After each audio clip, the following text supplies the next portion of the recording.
Benoît Jardin, Domaine Les Maisons Rouges. Nous sommes installés avec ma femme depuis une vingtaine d'années ici dans les Janières, à Ruillé-sur-Loire. Et notre fils nous rejoint l'année prochaine. Il travaille avec nous depuis 2 ans sur le domaine.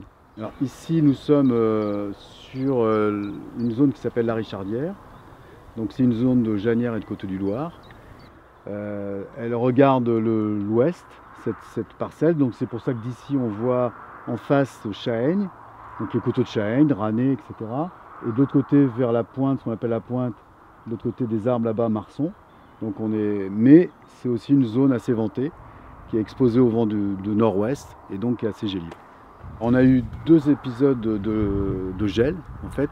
On a eu un premier gel lundi de la semaine dernière, donc qui a très faiblement touché le vignoble, un petit peu sur Marson, mais pratiquement pas ici, même pas du tout. Par contre, il y a 2 jours, il y a 2 nuits, on a eu un épisode beaucoup plus violent, avec de la pluie la veille, qui a fait que le gel a beaucoup plus porté. Et donc là, on a des dégâts quand même significatifs, surtout dans certaines zones.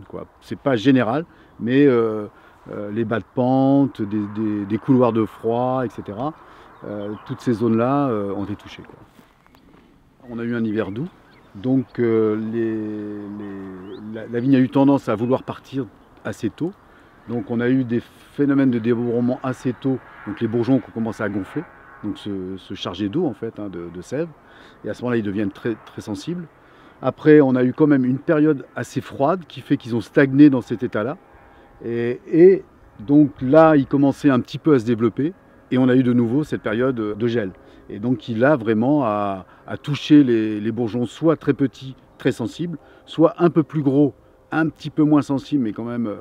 Donc là, on ne sait pas trop sur ces bourgeons un peu plus gros, un peu développés, si c'est les feuilles, si c'est le cœur, etc. Donc on a un stade aujourd'hui, il faut peut-être attendre pour savoir exactement l'ampleur du dégât. L'idéal, c'est que en fait, la végétation reparte, parce qu'il y a sûrement des bourgeons qui ont l'air touchés, qui sont encore un petit peu rigides, on sent qu'ils sont... On ne sait pas trop si c'est que l'extérieur qui a grillé ou le cœur. Donc si la température remonte, là d'ici, je pense, une semaine, ça va remonter, la croissance va repartir et là on verra vraiment les dégâts. Bon, il y a des bourgeons, on voit bien qu'ils sont morts, puis d'autres, on ne sait pas. Voilà. On n'a pas eu d'épisode important, on a eu des gels, mais c'était très marginal. C'était quelques couloirs ou quelques bas de pente, mais vraiment en touchant quelques bourgeons. Des parcelles entièrement touchées comme cette année, on n'avait pas connu ça donc depuis 20 ans.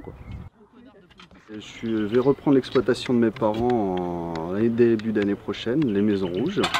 Et donc là on enchaîne sur une plantation qui est juste après le gel qu'on vient d'avoir, qui était assez catastrophique pour tout le reste de la France aussi.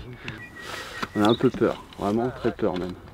Donc, après 2 années, 2012-2013, qui ont été assez catastrophiques aussi, et qui font qu'après, avec toutes les maladies qu'on a eues, la vigne, le temps qu'elle s'en remette, tout ça, on se disait que là, on allait être sur les années où ça allait bien produire, où ça allait recommencer à bien reproduire, et là, on a vraiment peur pour les investissements qui vont se faire à la suite.